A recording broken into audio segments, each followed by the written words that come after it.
My name is Emily, and this is the story of my journey to learn English. It is a story of tears, hope, frustration, and small victories. I grew up in a small neighborhood in Los Angeles where people mostly spoke Spanish. English was everywhere on street signs, on TV, in stores, but it always felt like a distant world to me. I wanted to be part of that world so badly, but the road to getting there was much harder than I imagined. I remember my first day of kindergarten, sitting in a small circle with other children while the teacher smiled and spoke in a language I didn't understand. I stared at her lips, trying to guess the meaning of her words, but it all sounded like strange music without rhythm. Some of the other kids laughed and pointed when I couldn't respond to the teacher's questions. I remember biting my lips so hard it hurt, just to stop myself from crying. My heart felt heavy with shame, but I told myself one day I will understand. At home, I sat on the floor of our tiny living room, trying to copy the sounds I heard on TV shows like Sesame Street.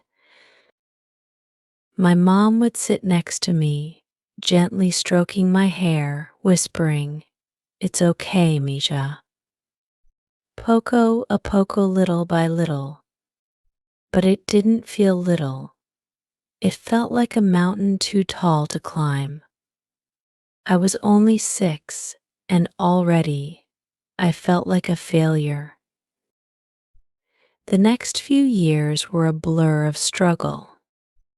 Every English word felt like a puzzle missing a piece. I remember staying up late at night, sitting on the edge of my bed with a dictionary in one hand and my school books in the other. I wanted to be like the other kids who could talk so easily, who never had to pause and search for words. Every mistake I made in class felt like a punch in the stomach. When I stumbled over a word or mispronounced something, the kids would giggle, and it felt like the walls were closing in on me. I wanted to give up so many times. There were days I would lock myself in the bathroom after school, slide down the wall, and cry until I could barely breathe. I cried because I felt stupid. I cried because I wanted to be invisible. My head hurt from trying so hard, and my heart hurt even more because no matter how hard I tried, English seemed to slip through my fingers like water. But then there were small moments, tiny sparks of hope that kept me going. I'll never forget the day I read my first sentence aloud without messing up. It was in second grade, and the sentence was, "The cat is on the mat." I remember how my teacher, Mrs. Taylor, clapped her hands and smiled at me like I had just won a race. Her kindness made me believe, even for just a moment, that I wasn't broken, that I could learn, little by little, just like Mom said. One of the hardest parts of learning English wasn't just the language itself, it was the loneliness.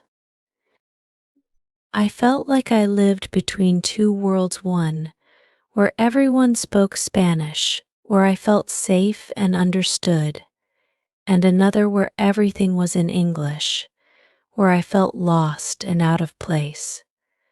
Sometimes I felt like I didn't fully belong in either world. My brain was always tired from switching between languages, and my heart was tired from feeling like I never truly fit in. Middle school was even harder. I became quieter because I was afraid of being laughed at. I remember one afternoon sitting alone in the cafeteria while the other kids talked and laughed around me. I held my sandwich, pretending to be busy eating so no one would notice I had no one to talk to. That night, I cried myself to sleep, feeling like I would never make friends if I couldn't speak perfectly. But something changed when I met Olivia in 8th grade. She was the first person who didn't care that my English wasn't perfect.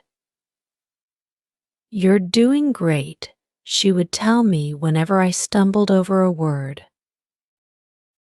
"You're already bilingual, and that's awesome." Olivia became my first real friend in school, and with her, I felt safe enough to practice speaking without fear of being judged.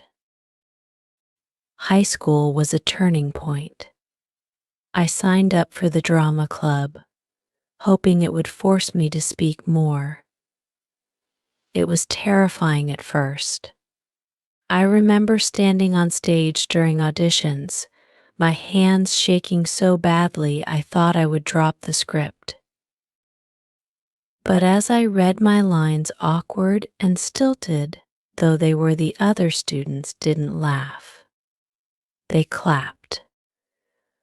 I learned that sometimes the only way to get better is to keep showing up, even when it feels impossible.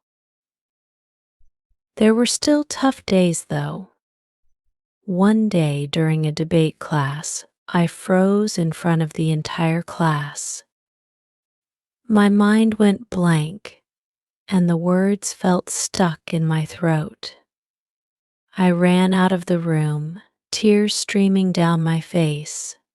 I sat in the hallway, hugging my knees, feeling like I had failed again. But my teacher, Mr. Johnson, followed me out and said, "Emily, do you know what courage is? It's not the absence of fear, it's trying, even when you're scared." Those words stayed with me. They became my mantra on hard days when English felt like a battle I couldn't win. Slowly, the fear of making mistakes began to fade.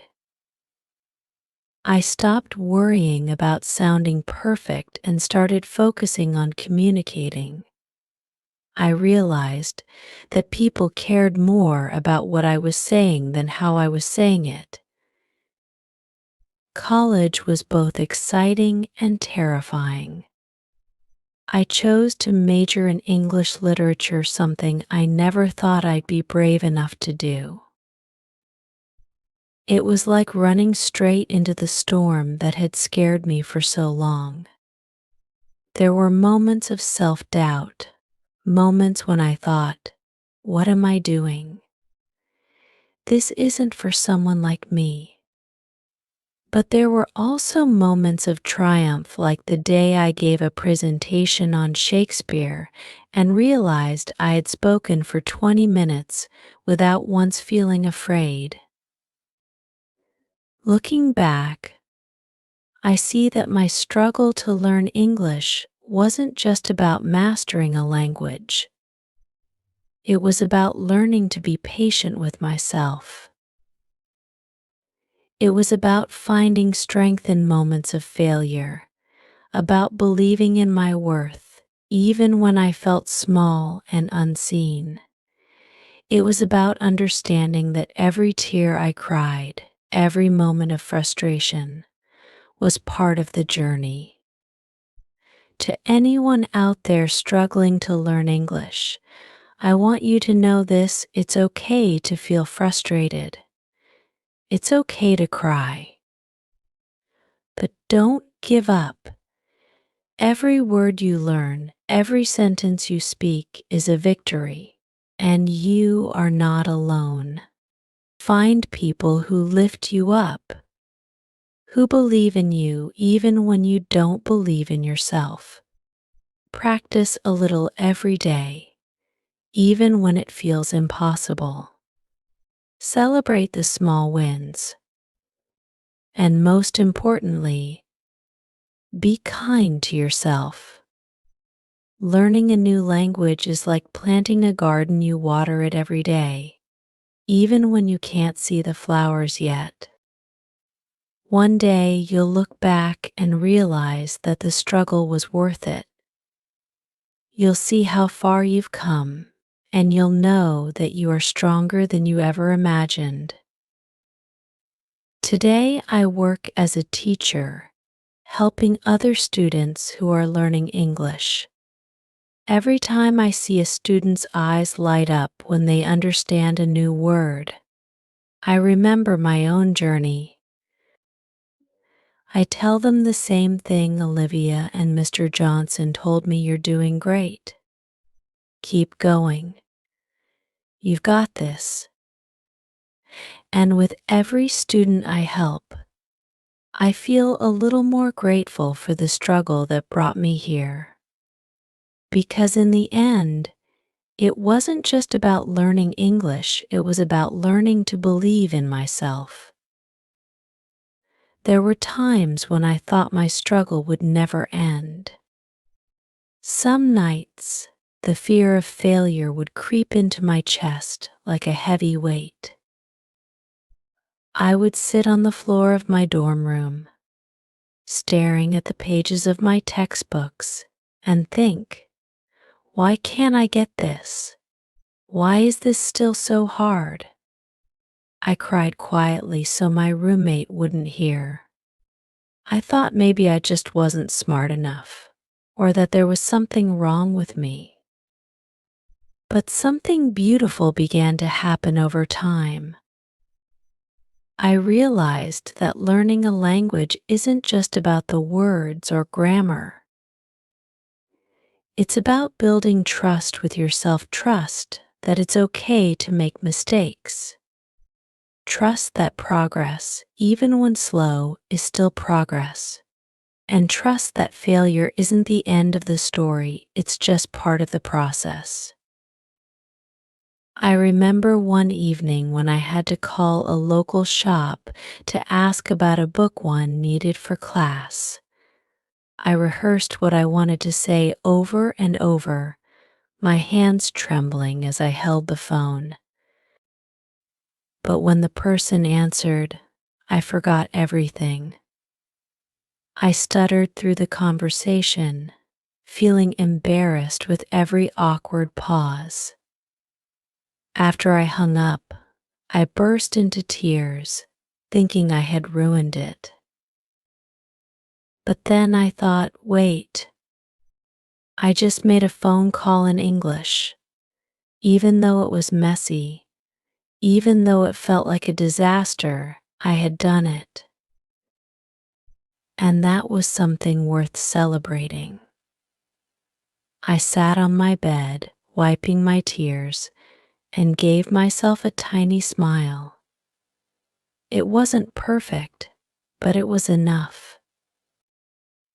There were moments of joy, 2 moments when I felt the language start to click, as if all my hard work had finally found its rhythm. I'll never forget the first time I had a real conversation without needing to think too hard. It was with a boy named Jake at a coffee shop near campus. We talked about movies and music, and for the first time, I felt free, like I could just be myself without worrying about every word. See, Jake had said with a grin, "You're better at this than you think," and in that moment, I believed him. Writing essays was another mountain to climb. My professors expected us to express deep thoughts and opinions in perfectly structured sentences, and at first, it felt impossible. I would write and rewrite the same paragraph for hours, convinced it wasn't good enough. I compared myself to other students who seemed to write effortlessly, and it made me feel small. One night, after staring at my computer screen for what felt like forever, I broke down. I cried until my chest ached, whispering to myself, "I can't do this." But then I remembered something my mom always said when I was little: it's okay to rest, but don't quit. So I closed my laptop, made myself a cup of tea, and promised that I would try again in the morning. Little by little, I got better. I stopped aiming for perfection and started focusing on expressing my thoughts as clearly as I could.